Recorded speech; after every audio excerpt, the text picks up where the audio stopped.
I know I'm a bit late to the party, as usual, but these memes are still popping up, so I think now's as good a time as any to make a video about it. This particular iceberg image was posted on Reddit in April 2021 by MemerDeluxe1111, and the subject is my favorite video game series, MegaMan Battle Network.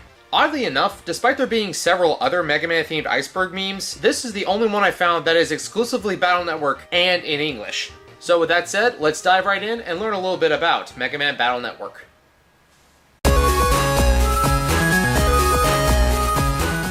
Dark Chips. Dark Chips are super powerful battle chips that first appeared in Battle Network 4. They grant the user vast amounts of power, but at the cost of corrupting Mega Man's soul, inflicting status bugs on him during battle, and permanently reducing his max HP by 1 point for every battle that you use them in. They had something of a unique mechanic in battle as well, in which they could not be obtained, but after a certain point in the game's story, they would appear in your custom screen if Mega Man reached the worried emotional state, which is usually done by taking too much consecutive damage without either recovering HP or landing a strong counterattack on the enemy. This aspect gives the Dark Chips something of a supernatural property, since they only show up when you have your back to the wall, and the description of every Dark Chip is, Dark Chip created by desire. Using enough Dark Chips in a row will eventually corrupt Mega Man's karma state to being evil at the start of the battle. This is when you're able to use Dark Soul specific chips, such as Whole, Static, and the 5 Evil chips, or any of the given DS Navi chips. After a Dark Chip is used and Mega Man's emotional state is set to evil, having your HP reduced below 1 will send Mega Man into a wild frenzy that causes him to attack everything he sees for a limited time. The mechanics changed a bit in Battle Network 5, as Dark Chips could be obtained and put in your folder so that they could be used normally, or for another game-specific mechanic that is actually covered a little later in the iceberg. Oddly enough, Dark Chips do still exist in the code of Battle Network 6, but they aren't obtainable without using a cheat device or a Battle Chip gate. They also apparently consume bug frags upon use.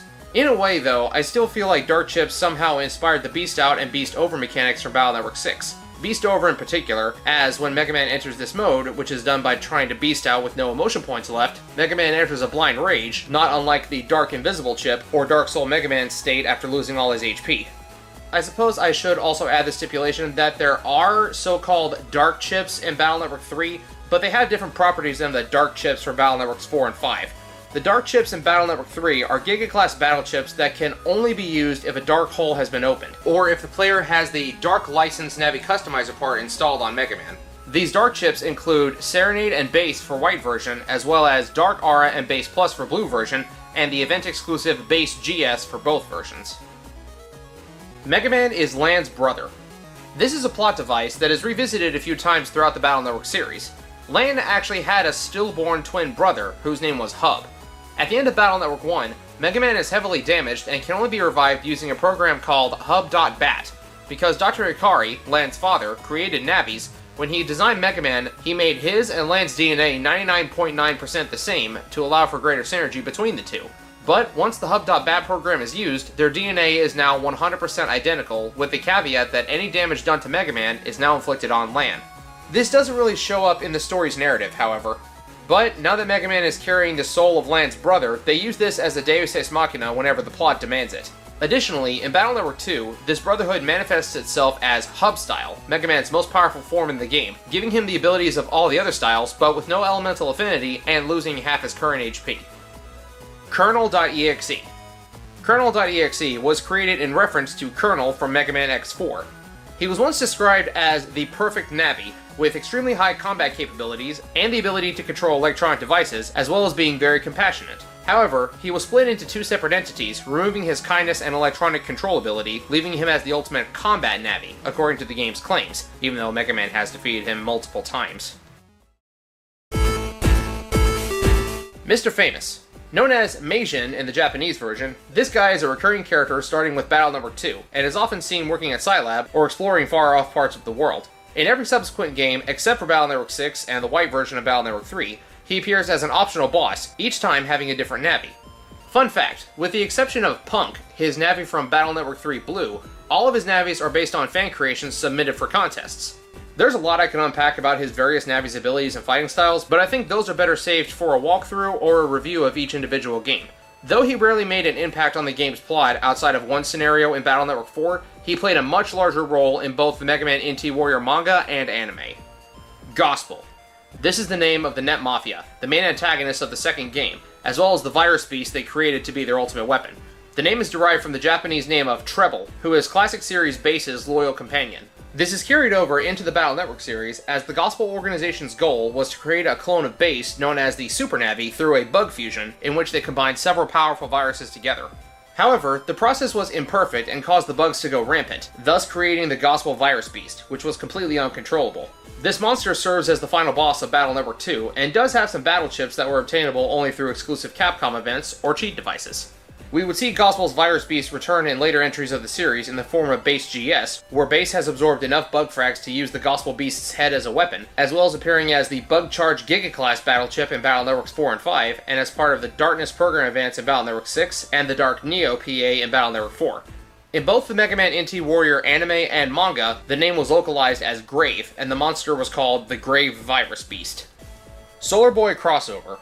Starting with Battle Network 4, a series of crossovers began featuring some characters from the Boktai game series, including Solar Boy Django, Master Otenko, and the Count of Ground-Soaking Blood. In addition to that, the creator of Boktai, Hideo Kojima, makes a cameo in Battle Network 4. The extent of this crossover is massive, too. It extends all the way through Battle Networks 4, 4.5, 5, and 6, and even into the first Ryusei no Rockman game. Likewise, in Boktai 2, 3, and DS, MegaMan characters were featured as part of crossover events and cameos, including a short bonus chapter in the super obscure Solar Boy Django manga.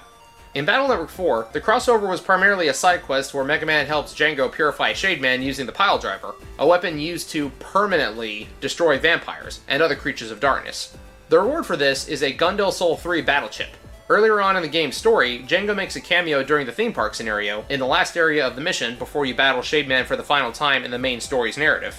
In Battle Network 5, Django appears as a usable battle chip, and the crossover battle mode was added, where two players, one with a copy of Battle Network 5 and a copy of Boktai 2, can link their games together with the GBA wireless adapter and race to defeat Shademan before the opponent. Winning this will earn you crossover points to use at crossover traders. The prizes include various Boktai-themed chips, such as Gundel Soul chips, Django chips, and Master Otenko chips. In Boktai 2, a post-game mission allows you to battle and defeat Shademan, and then unlock the Mega Buster as a weapon that Django can use.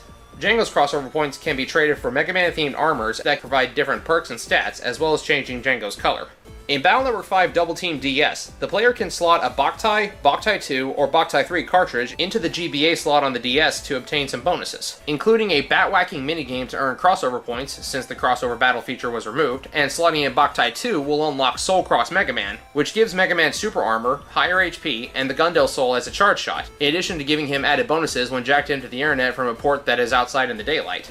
The crossover event, along with other content, was removed from the localized version of Battle Network 6, but since that's another point on the iceberg, I'll go into that one in a moment. There was the ability to do a crossover battle in Rockman EXE 6 with Boktai 3, but since Boktai 3 was never released outside of Japan, it was also removed from the North American version. The same can be said for the Star Force and Lunar Knights crossover. Even though Boktai DS did get localized as Lunar Knights, the Mega Man Star Force crossover was cut, and likewise, the Lunar Knights side quest was taken out of Mega Man Star Force. There is more to the crossover than this, but this should give you a basic understanding of the crossover between Boktai and Battle Network. Funnily enough, this was how I personally first discovered Boktai, and it quickly became one of my favorite game series. Iris.exe. First appearing in Battle Network 6, Iris.exe is Colonel's little sister and is the second entity created when Colonel was split.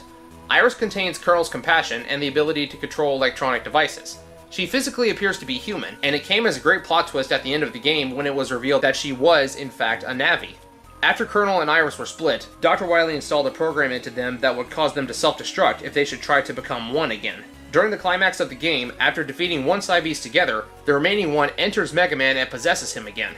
Being too worn out from the fight to defeat the beast-powered Navi, Colonel and Iris merged together and managed to extract the Cybeast's heart from Mega Man, using their self-destruction to delete it once and for all. Later, during the game's epilogue, the reformed Dr. Wily would name future programs after the siblings, and these programs helped to make Net Society a better place. Battle Network 4.5. This is an interesting entry. In between Battle Networks 4 and 5, there was another game called Rockman EXE 4.5 Real Operation. Though it aesthetically looks nearly identical, it plays vastly different from the rest of the main series. The combat is carried out by giving your Navi a set of instructions while you slot in battle chips, either in-game or using a battle chip gate, to provide support. The intent was to give the player a real feeling of operating a Navi as though they were part of the Battle Network universe themselves. There's a plethora of playable characters, ranging from Mega Man to Roll to Proto Man to Shadow Man to Base.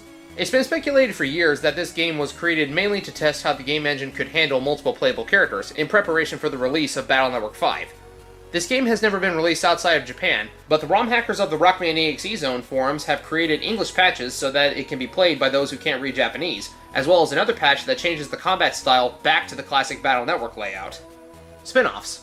Like any successful game franchise, there are spin-off titles. While Mega Man Battle Network could be seen as a spin-off of the original Mega Man, I think this iceberg is referring to games that either have questionable canon or are not considered part of the mainline series. We have a handful to discuss here. I just went over Battle Network 4.5, and a few others are listed further down the chart, so I'll go over those when we get there. First up is Mega Man Network Transmission. This was a GameCube game that was done with 3D models and plays more akin to the classic Mega Man games, with platforming, sliding, etc. Battle chips are still used in-game, however. The game itself has a very wonky difficulty curve. It's definitely worth the playthrough for die-hard fans, though. Rockman EXE WonderSwan was released for the WonderSwan Color, a Japanese-exclusive handheld game console, and plays similarly to Network Transmission, but if I'm not mistaken, it seems to take some influence from the Rockman EXE anime, so correct me if I'm wrong on this one. This game is also a side-scroller with platforming, and even though it is a Japanese exclusive, an English patch does exist if you want to try it out for yourself. Battle Chip Challenge is... well, it's further down the list, so I'll go over that one more in depth later. There are a handful of arcade games as well. We have Battle Chip Stadium, which plays more or less like a standard turn-based RPG, with 3D graphics and the ability to slot in real-life battle chips. Yes, those exist. A few different versions were released, and the latest one featured Falzar Beast Out Bass as a special character. The Metal Operation is a metal arcade game, and according to the Mega Man knowledge base, it's the second metal-based arcade game for Rockman EXE. Unless they're talking about Battle Chip Stadium, I can't find any information on what the first one is. But anyway, the gameplay looks like a bunch of mini-games as you travel around the board, intercut with gameplay that looks very similar to the mainline Battle Network series. The main theme of the game is Battle Network 5, with the main goal being to defeat Nebula Gray. Phantom of the Network and Legend of the Network are both Japanese-exclusive mobile games. These two play similarly to the mainline games, but with a less advanced engine. Currently, they are unavailable anywhere else. There's also not been a re-release or a ROM leaked online. Apparently there was a fan remake in the works that has come under fire from Capcom and has since been cancelled. It's also very hard to find full game videos of these titles. One Japanese YouTuber, whose name translates to Y-chan, I think, posted a playthrough of Phantom of the Network, so I recommend checking out his videos. Hopefully at some point in the future we can get a re-release of these games on modern platforms, maybe on the Battle Network Legacy Collection? Hint, hint. Cut content from Battle Network 6. For some reason, a large amount of content was cut from the English version of Battle Network 6, and I do mean more than the Boktai crossover. But for starters, the Boktai crossover side quest, along with several battle chips and an entire internet area, were cut to end the crossover, since Boktai 3 was never localized. The Otenko, Django, and Hackjack battle chips were removed, Hackjack being an inaccurate translation of Hakushaku, which means the count in Japanese. You can still uncover these chips with the Game Shark, but using Hackjack or Django causes the game to crash, but using Django 1, 2, and 3 to activate the crossover program events still works, despite Django's sprite being removed and replaced with a placeholder white dot. More than that, several other pieces of content were cut or moved to different areas. Undernet 3 and Graveyard 1 were completely removed, and they decided to simply have Graveyard Area 2 and just rename it Graveyard Area. I have no idea why they removed these other areas that weren't tied to the Boktai crossover. It just seems kind of unnecessary. Evil Spirits. So, this is a weird thing that they introduced in Battle Network 6. Once the Psy Beasts are unleashed upon the cyberworld, a bunch of evil spirits, who can only be defeated using soul weapons, appear in the overworld, and you have to eliminate them before proceeding. It seems kind of strange to include this in Battle Network 6 of all places, as this seems more in line with Battle Network 4 or 5. I actually have a theory that since Dark Chips are still in Battle Network 6's code and were once planned to be in the game, that evil spirits may have been tied to an in-game event centered around Dark Chips, as they seem to fit this more thematically than they do the Psy Beasts, at least as far as the game's lore is concerned.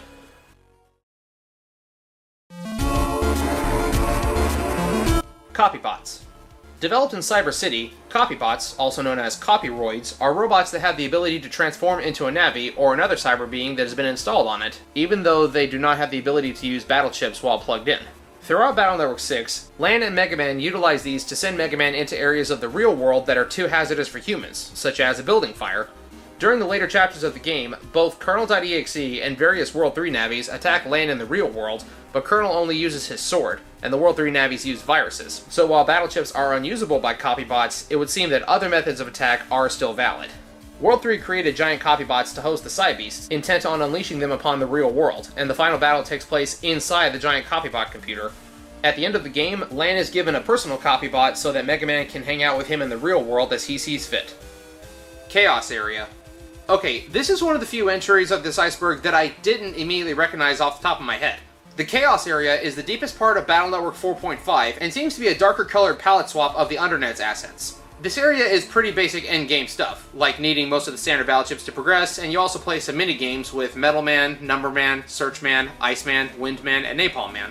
This area is also where you battle Laserman and Base, and there are background elements reflective of these bosses, such as Laserman's back cannons and these odd statues that have Base's helmet.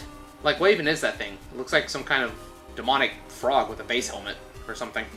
This area also gets its own BGM, which is the song that I'm using for this level of the iceberg. This is kind of funny, since the palette swap bonus areas of Battle Network 4 and 5, Black Earth and Nebula area, still just use the standard Undernet theme. Although, if you listen closely, it does seem that the Chaos Area's theme is just the Undernet theme from Battle Network 4.5, but with reduced speed and pitch.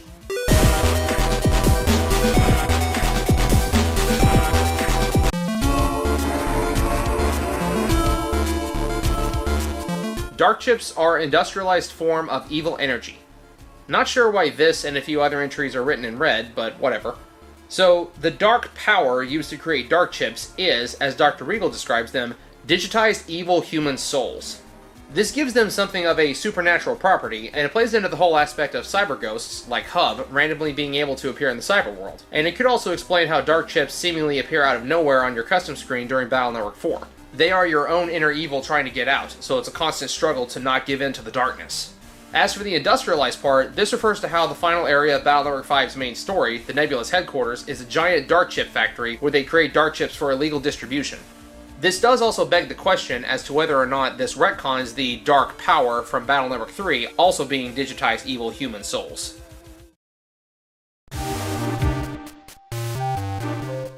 Toys.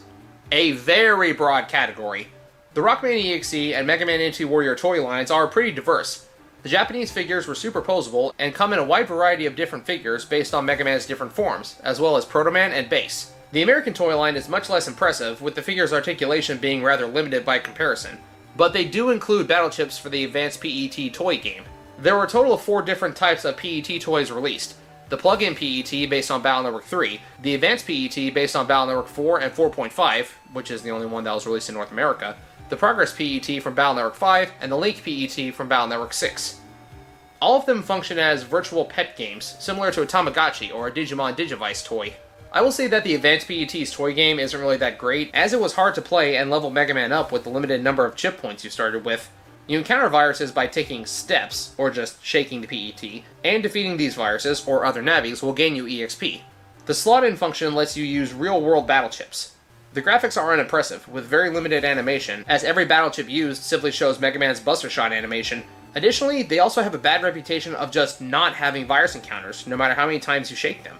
I owned at least 3 of them, and they all stopped encountering viruses after just a week or 2 of use, no matter how many times I reset or changed the battery. It's cool as a cosplay prop, but not for much else. There was also a plethora of other types of merchandise, from board games to card games to rock cubes, a toy Mega Buster Cyber Sword combo, and a toy Hero Sword. A lot of it nowadays is pretty expensive and really hard to find. If you were wondering, the chips for the Link PET are the battle chips used in the Battle Chip Stadium arcade game. I can't help but wonder if the unique program advance mentioned in the manga, Boscano Panic Express, actually works in the arcade game or not. Of course, I could just be overcomplicating this, and it could just be a reference to the fact that Lan has some shameless plug product placement in his bedroom in Battle Network 3, having Mega Cubes, or Rock Cubes, as well as action figures of MegaMan on his dresser. Base Cross. An offshoot of MegaMan's Double Soul, in which he gains Base's powers, Base Cross MegaMan has become a fan-favorite transformation for MegaMan.exe. First introduced in Battle Network 5 with the use of an e-reader, Base Cross has 2 forms. The gold power form in Team Proto Man, which gives MegaMan super armor, more HP, and his charge shot becomes Shooting Buster, and the silver speed form in Team Colonel, which gives him more HP, float shoe, and makes his charge shot Hell's Rolling. But these bonuses come at the cost of being able to equip 2 less Mega Chips in your folder, just like with Soul Cross that I talked about earlier. This was unavailable in the North American version without cheats until the release of the DS version of the game, in which this form was accessed by plugging in a GBA copy of Battle Network 5 if you defeated Base Omega on said cartridge and gained his emblem on the title screen. This form was also in the Virtual Console versions of the game, as well as making an appearance in the manga and the anime movie. The base Cross's sprites are somewhat odd, however, as it only exists in-game as a new headpiece, scarf, and arm blades layered over the base MegaMan sprite. This sprite style probably served as the inspiration for the cross system in Battle Network 6, as all the sprites for the crosses are much the same. Different head, chest, and arms layered over the original sprite, but with different palettes. When base Cross appeared in the Rockman EXE movie and the MegaMan NT Warrior manga, both times it was brought about by base trying to absorb MegaMan to prevent his deletion. Gregar is Gospel's perfect form. This one isn't exactly spelled out in-game, but it's widely accepted by the Battle Network fanbase that Gregar is like an upgraded version of Gospel. I already talked about the Gospel Virus Beast earlier on in the video, but Psybeast Gregar, one of the final bosses of Battle Network 6, appears to be a more complete version of said Virus Beast. The two have a very similar design and were created in much the same way. A big cluster of bugs came together and gained sentience. However, while Gospel was created by humans, Gregar was born out in the wild, making him much more savage and dangerous.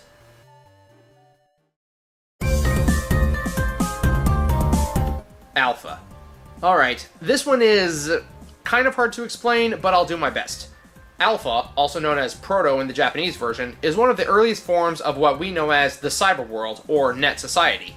While Alpha itself is not a world per se, it's more so the AI that was intended to be the control system for the digital dimension. However, it became corrupted and every device connected to it began to malfunction and were eventually destroyed. Bear in mind, in this world, nearly everything electronic can be connected to the cyber world, so as Alpha continued to grow and mutate, it absorbed countless navis and bits of data until it could be contained by Scilab, with Lan's grandfather, Tadashi Hikari, installing the Guardian program on Alpha's core, sealing it away and stopping all of Internet Society activity for about 6 months. This event became known as the Alpha Revolt. But there's more to it than that. Around the time that all the devices connected to Alpha started to malfunction, everyone thought that the Auto Navi, the world's first net Navi that didn't need an operator, was responsible for the incident, even though he was completely innocent. It turns out that this Navi is Base, who was wrongly ordered to be executed, and the ensuing battle left him scarred and with a thirst for vengeance against mankind and eventually the cyber world as a whole. The core of Alpha is the final boss of Battle Network 3, after Dr. Wily manipulates Base into destroying the Guardian program and unleashing Alpha. It's destroyed by Lan and MegaMan, but before they can escape, the two of them are absorbed into Alpha. MegaMan uses the last bit of his energy to force Lan's consciousness out of the cyber world. Several months later, the remains of MegaMan are found among Alpha's ruins, and MegaMan was rebuilt. Dead Navis at Water God Computer. This is just an odd moment during Battle Network 4. Because Navis are data, when they die, they are usually deleted, with their physical forms being destroyed and reduced to fragments of data. But in the Water God scenario of Battle Network 4, as you venture deeper into the Water God computer, you find the corpses of several Navis who failed to reach the Water God's core, and you have to battle their ghosts as vengeful spirits.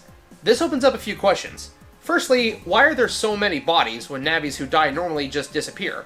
And more importantly, why are there so many bodies? Like, by the game's lore, the Water God computer is an endless labyrinth of no return. The reason you are there is because Polly, the villager's top net battler, put a virus in the computer and it stopped the river's water supply. So, if this is the first time this disaster has happened, why are there so many dead Navis in the Water God cyber world? It just doesn't really make a lot of sense. There are a few other instances of Navi's physical forms being left behind after death too, such as Tadashi Hikari's Navi in Battle Network 5. Immortal Area. This is part of the Boktai side quest that was removed from the English version of Battle Network 6. This area is accessed from Underground Area 2, and its backdrop and general design is highly reflective of the Graveyard area. In this area, you meet the Count of Ground-Soaking Blood for the crossover side quest. Mario references. This is one of the other entries that I didn't immediately recognize, but in Blue version of Battle Network 3, if you go to Yai's house and look at the wall behind the couch, you'll find Mario's iconic outfit hanging up there. But the iceberg says Mario references, plural. This is the only Mario reference that I know of. If there is another one, I just completely missed it. Maybe there's a background character in the manga or anime that bears a resemblance to Mario, but if there is, I don't remember seeing it.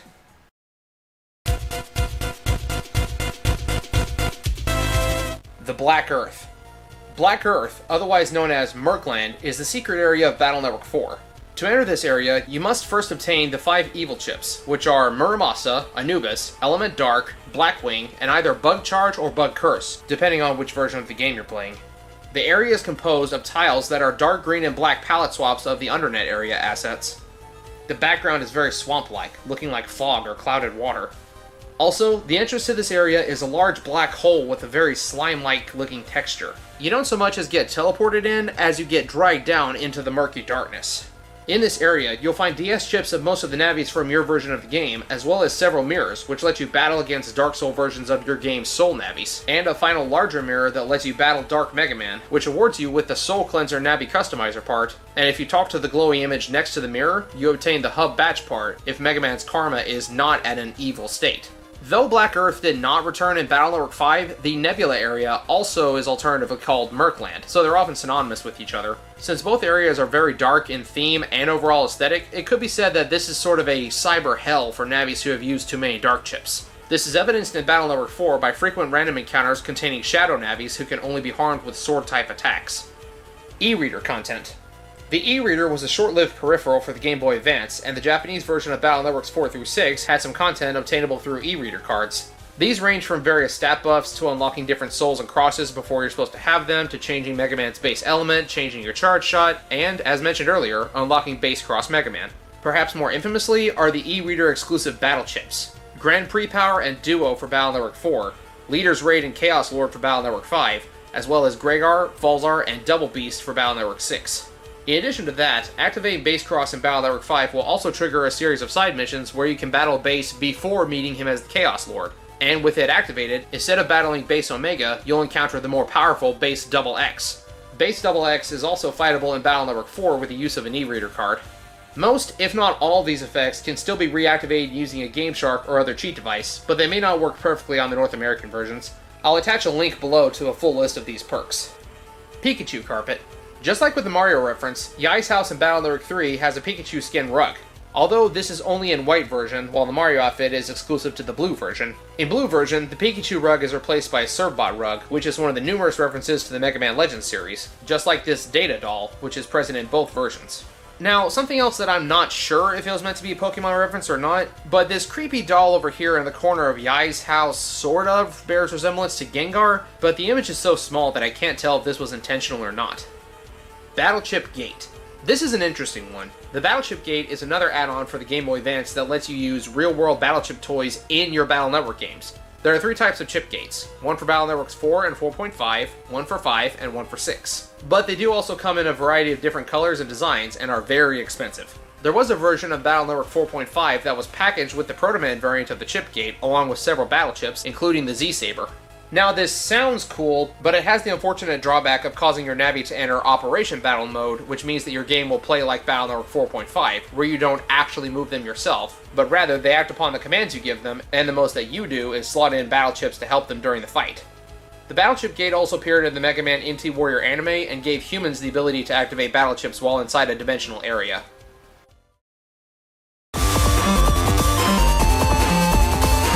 Chaos Unisons. So, Battle Network 4 introduced the mechanic of Double Soul, which allows Mega Man to transform, using the powers and abilities of a Navi that he's formed a strong enough bond with by sacrificing a battle chip of the same element or attribute.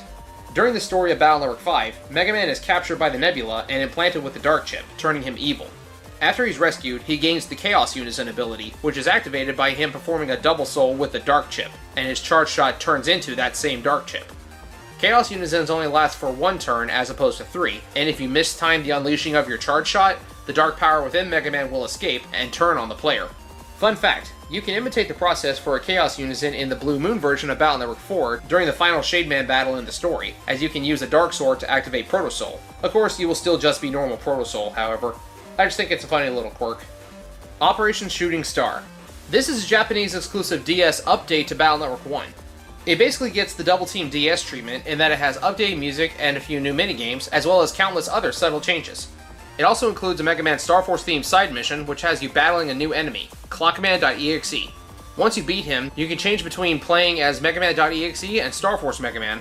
There are also a handful of new battle chips, including some for Clockman, of course, as well as battle chips for Rogue, who is a character from the Mega Man Star Force series. Of course, this one also has an English ROM hack, which I recommend that you check out for the full experience. But I suppose this is a nice segue into the next entry. Battle Network and Star Force are connected. I'm not sure why this one is this far down the iceberg, but this entry confirms that Mega Man Star Force is the canon direct sequel to the Battle Network series, taking place roughly 200 years or so later. There are several crossovers between the two series in the Star Force games, such as a side quest where Geostellar meets MegaMan.exe and is given the Battle Network blaster weapon, or finding an old message left behind by Land from a couple hundred years ago, and, as I just mentioned, Operation Shooting Star, the big crossover game. Navis bleed. The only evidence I can remember for this one is in the NT Warrior manga. There are several times when it looks like a Navi is bleeding normal human blood. This happens mostly between volumes 6 and 9, when things were at their darkest, so to speak, as this is when the Dark Power Navis were introduced. Several times, we see Proto Man and MegaMan bleeding after taking a bad hit, but it should also be noted that in the second half of Volume 6 and all of Volume 7, Navis are in the real world due to a dark energy field, and when using full synchro under these conditions, humans and Navis can merge mind and body, kinda like cross-fusion from the anime, but not exactly.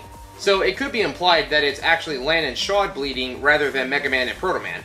However, this doesn't change the fact that Base still bleeds after getting knocked through a building, and there are several times that we see Navis bleeding after getting hit in the jaw or maybe stabbed in the gut, or sometimes it just happens for comedic effect.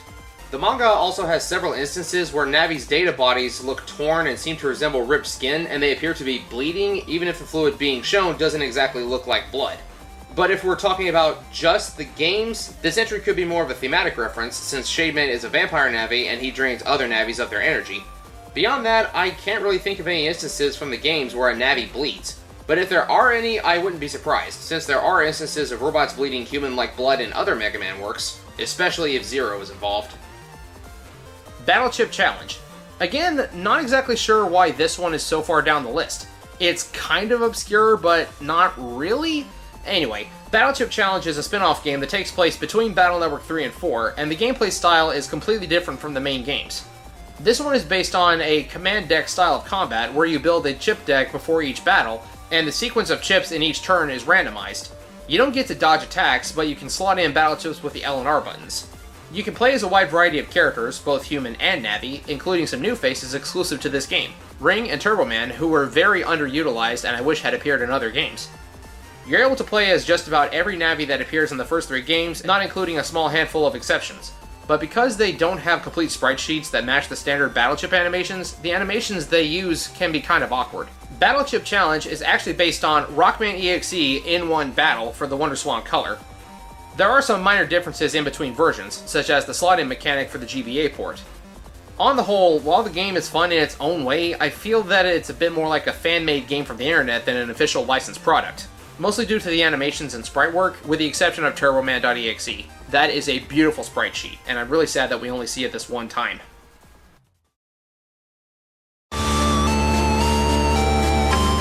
Hub.Batch. Hub.Batch is a recurring program in the series. It first appears as the Hub.Bat at the end of Battle Network 1, and I went over what it was earlier, the program to make Lan and MegaMan's DNA 100% the same. In Battle Networks 3 and 4, Hub.Batch appears as a Navi customizer part, which gives you Super Armor, Custom +1, Air Shoes, and Float Shoes, and gives you Undershirt. At least, I think that's what it's supposed to be called. The ability that makes you survive a fatal hit with 1 HP. But anyway, it cuts your max HP in half, making it function very similarly to the Hub style from Battle Network 2. This program takes up a massive portion of the Navi customizer as well. In Battle Network 6, this program is now a Giga-class battle chip exclusive to the Falzar version of the game, and gives you Custom +3, Buster Max, Air Shoes, Float Shoes, Shield, and the Undershirt abilities in the middle of a battle. And the chip icon is MegaMan with human hair, meant to represent Hub. In a way, I think that the various forms of Hub style and Hub.Batch are meant to represent the true form and abilities of MegaMan as Hub. Manga. Again, very broad category.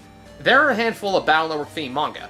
One of them is a short series called Battle Story Rockman EXE, which wasn't localized in the USA, but did get an official French release as Battle Story MegaMan NT Warrior.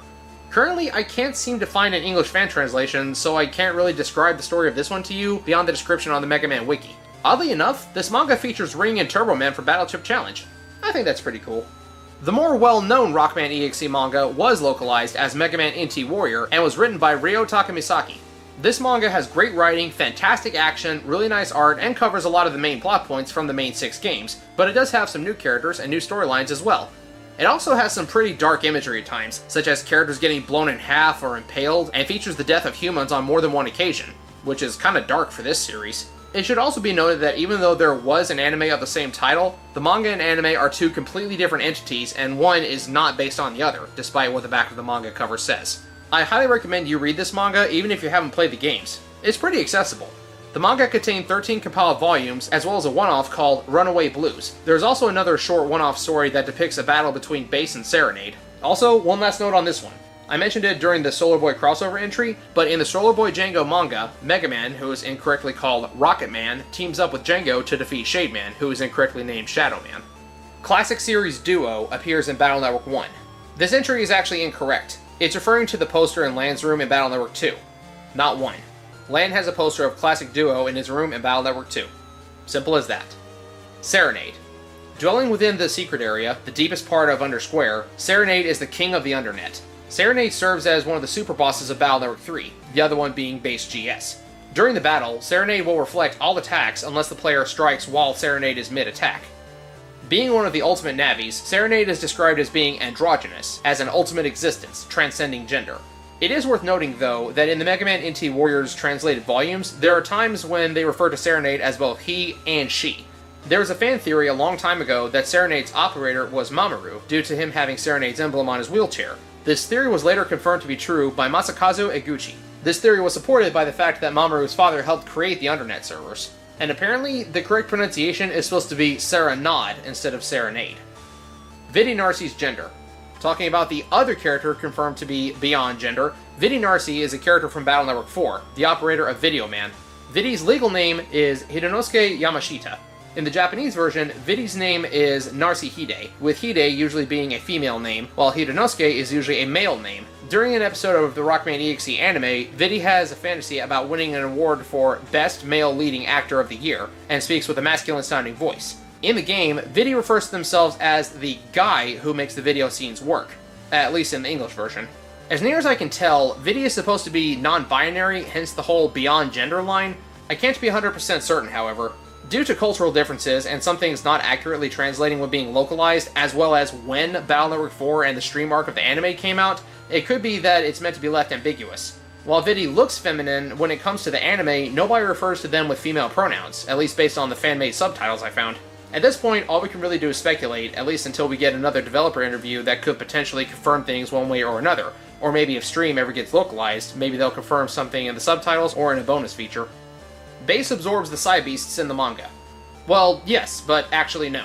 Base absorbs one of the Psy Beasts, and that is Falzar. I'm pretty sure that this is done in reference to Falzar Beast Base in the Battleship Stadium arcade game. After seeing that MegaMan had attained the power of Psy Beast Gregar, Falzar begins to attack MegaMan.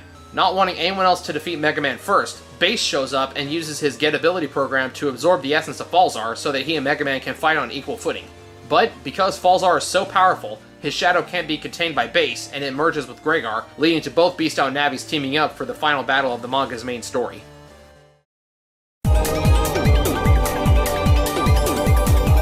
Duo Soul. Not much is known about Duo Soul, other than it was a scrap piece of the Double Soul mode for MegaMan from Battle Network 4. According to an interview with the developers, Duo Soul and Forte Soul were both planned for Battle Network 4, but never saw the light of day due to time and space limitations, even though Forte Soul went on to become Base Cross. There is a GameShark code to reactivate Duo Soul, but it simply replaces Mega Man's sprite with a placeholder white dot. Funnily enough, if you use the Forte Soul cheat code, it'll replace Mega Man with a Metar. Though we don't know what Duo Soul would have looked like, we can speculate based on Duo's design. Patch. Patch is the name of Land and Mail's son from Battle Network 6's epilogue, which takes place 20 years after the game's main events. In Mega Man Star Force 2, it's told to us that his Navi is Mega Man Jr., who was created by combining the best parts of Mega Man and Roll. However, neither Patch nor Mega Man Jr. ever appear on screen, as they're only talked about through text boxes. Movie. Again, not super obscure. I remember seeing clips about this floating around YouTube a lot back in the day. But anyway, Rockman EXE, Program of Light and Darkness, was an anime movie that takes place during the stream arc of the Rockman EXE anime. In this movie, a strange anomaly is digitizing various parts of the real world. Dr. Regal has returned after his supposed deletion at the end of Access, and he has created Nebula Grey. Mega Man and Base team up to defeat this monster as Base Cross Mega Man. This movie also explains where Barrel came from, as he apparently is from the past, and it came to the present day during the events of the movie. While it's hard to find with English subtitles and decent image quality, you can currently watch it on YouTube with Spanish subs. The movie also features a brief crossover with Duel Masters. Nation Z. Not a lot is known about Nation Z. The only thing we know is that it's a militaristic, authoritarian state, and it's where Dr. Regal is from. Even though several countries in the Battle Network series have some real-world equivalents, such as Electopia being similar to Japan, Netopia being similar to America, and Sharo being similar to Russian, I'm not exactly sure where Nation Z is supposed to represent. Heck, for all we know, maybe Dr. Regal's cybernetic eye is supposed to be a reference to the design of Major von Stroheim from JoJo's Bizarre Adventure, who was a German army commander during World War II. So Nation Z is supposed to be Germany? Nah, probably not. I really just want to make a JoJo reference. Zero.exe. One of the main antagonists of the Network Transmission spin-off, Zero.exe, aka the Zero virus, has only appeared in one game and the Beast Plus arc of the anime. Zero is a virus that was created by World 3, but eventually grew its own consciousness and intelligence. He spreads his Zero virus throughout the game of Network Transmission until Dr. Hikari reformats him and he can no longer produce viruses. He survives the game and helps the officials locate the Professor, the main antagonist of the game, and has him arrested. The concept of the Zero virus, as well as the character of Zero himself, originates from the MegaMan X series, like Colonel and Iris, and EXE-0 acts very much like his counterpart, as well as sharing several iconic design elements, which is rather ironic since Protoman.exe clearly also took some notes from Zero's design. After beating Zero, MegaMan is given the Z-Saber battle chip. This chip would return in Battle Network 4 and 5, but the icon is Zero's portrayal from the MegaMan Zero series instead of his EXE self. This is likely due to the fact that Zero.exe never appeared in another game, but Mega Man 03 was able to be linked to Battle Network 4 to activate some Easter eggs in both respective games.